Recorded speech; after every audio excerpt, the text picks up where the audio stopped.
Villa टेरेसन high school के सम्मानित trustee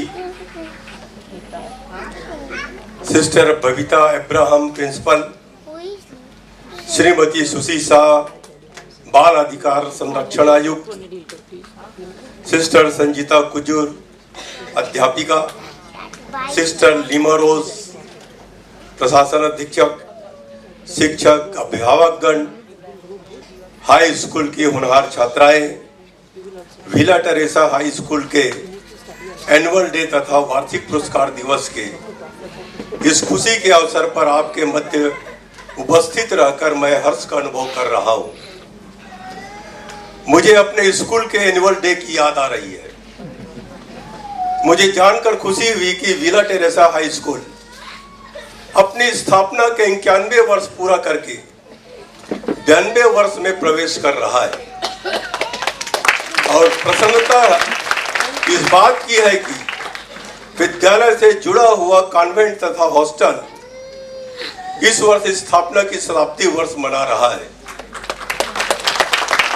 इस बेहद यादगार अवसर पर मैं संस्था के प्रबंधक, प्राचार्य, अध्यापकगण, अभिभावक, स्टाफ, पूर्व छात्राएं तथा आप सभी का हार्दिक अभिनंदन करता हूं और शुभकामनाएं देता हूं।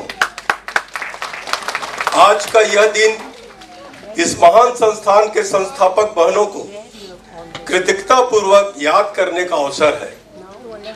विला टेरेसा हाई स्कूल की विरासत दशकों पुरानी है, जो प्रज्ञावान लड़कियों में ज्ञान, करुणा और अखंडता के मूल्यों को स्थापित करती है। यह अत्यंत गर्व की बात है कि हाई स्कूल के पूर्व छात्राओं ने व्यवसाय, वाणिज्य, कला, विज्ञान, शिक्षण और कई अन्य क्षेत्रों सहित जीवन के सभी क्षेत्रों में महत्वपूर्ण पदों पर कार्य किया है। एक मजबूत, स्वतंत्र और शिक्षित महिला से बड़ा सामाजिक स्थिरता का और कोई स्तंभ नहीं है।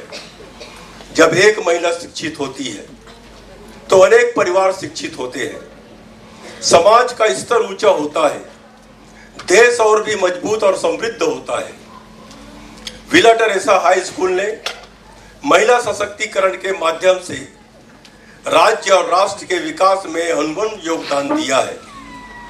अपनी शुरुआत से लेकर आज तक इस स्कूल ने अनगिनत व्यक्तियों के भविष्य को आकार देने में महत्वपूर्ण भूमिका निभाई है। शिक्षकों के समर्पण, माता पिता के आशीर्वाद और छात्रों के परिश्रम ने इस संस्थान की सफलता और विकास में योगदान दिया है।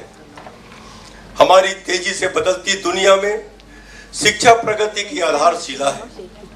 राष्ट्रीय शिक्षा नीति 2020 ने हमारी शिक्षा प्रणाली के लिए एक परिवर्तनकारी दृष्टिकोण सामने रखा है, जिसमें समग्र शिक्षा, आलोचनात्मक सोच और प्रौद्योगिकी के एकीकरण पर जोर दिया है। प्रौद्योगिकी की बातें करें तो हम आर्टिफिशियल इंटेलिजेंस और मशीन लर्निंग के आगमन के साथ एक नए युग की शुरुआत देख रहे हैं। यह हमारी अनुकूलशीलता और नवीनता का प्रमाण है।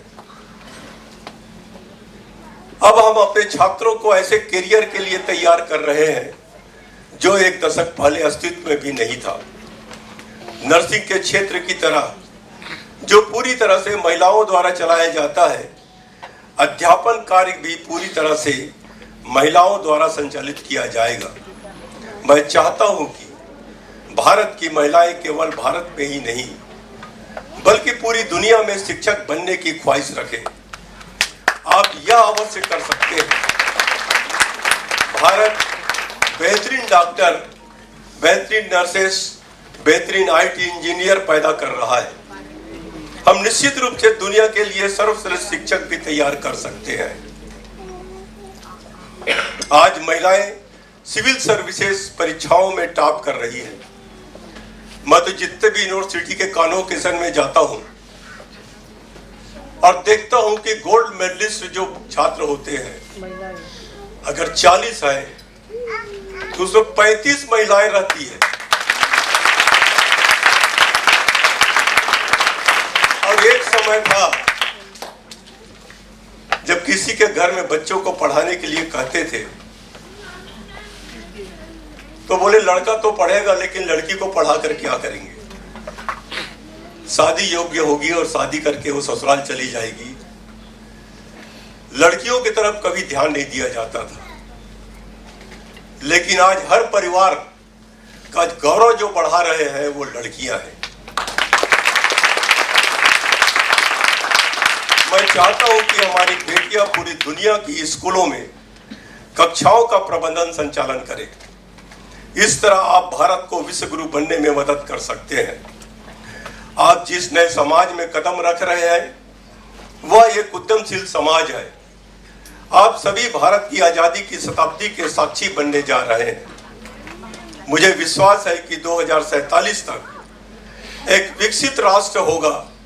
आप विकसित भारत के लक्ष्य को प्राप्त करने में योगदान देंगे, लेकिन ऐसा होने के लिए हमें महिला उद्यमियों और स्टार्टअप युवाओं की एक पीढ़ी की आवश्यकता है।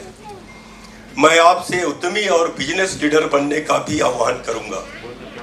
प्रौद्योगिकी और निर्यात से भारत को वैश्विक नेता बनने में मदद मिलेगी। आर्टिफिशियल इंटेलिजेंस और मशीन लर्निंग के उद्भव की पृष्ठभूमि में संपूर्ण शिक्षा प्रणाली में आमूलचूल परिवर्तन आ रहे हैं। आज केवल साक्षर होना ही पर्याप्त नहीं है, आपको एआई साक्षर होना जरूरी है। मैं शिक्षकों से अपील करता हूं कि वे छात्रों को एआई और मशीन लर्निंग के फायदे और नुकसान से परिचित कराएं। इससे हमारे छात्रों को आगे रहने में मदद मिलेगी।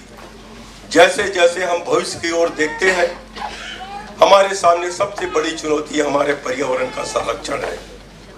प्रकृति का नाजुक संतुलन एक चौराहे पर है और यह जरूरी है कि हमारी युवा पीढ़ी हमारे ग्रह को संरक्षित करने की बीड़ा उठाए।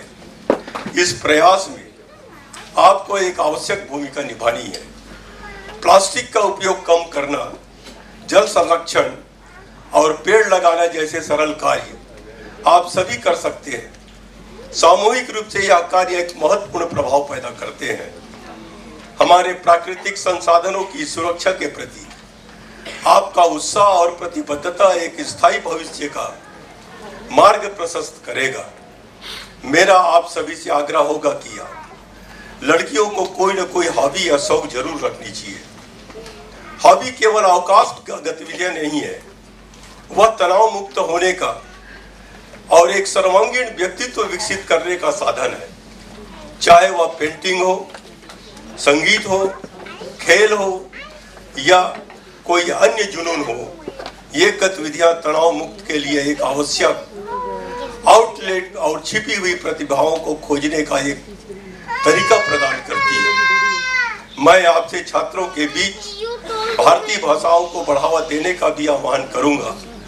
दरअसल नई शिक्षा नीति छात्रों को उनकी मातृभाषा में शिक्षा देने पर जोर दे रही है।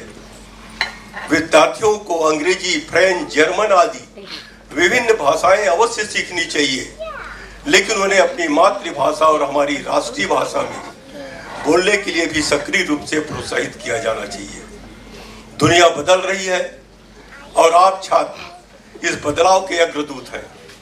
याद रखें, आप सिर्फ कल के नेता नहीं, आप आज के भी नेता हैं और आपकी क्षमता की कोई सीमा नहीं है। आज के इस सभी पुरस्कार प्राप्तकर्ताओं को एक बार फिर बधाई देता हूं और सभी छात्राओं को उज्जवल भविष्य की समृद्धि भविष्य के लिए हार्दिक शुभकामनाएं देता हूं। कार्यक्रम के पहले जितने बच्चे अनाउंसमेंट किए, अगर अच्छियों को बोलो तो बैठकर घंटों गप मार लेंगे, बहुत बतिया लेंगे, लेकिन माइक के सामने खड़ा कर दो तो उसकी बोलती बंद हो जाती है। लेकिन आज जो बच्चे इतने निडर होकर ऐसे उन्होंने माइक के सामने बात किए हैं, मैं उनको बहुत बधाई देता हूं।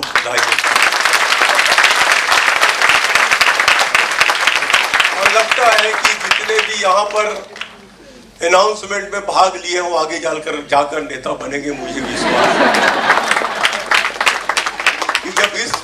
4 साल 5 साल 6 साल के बच्चा जब माइक लेकर इतना फ्रीली बोलता हो, अगर वो राजनीति में जाएगा तो कितना बढ़िया वक्ता होगा।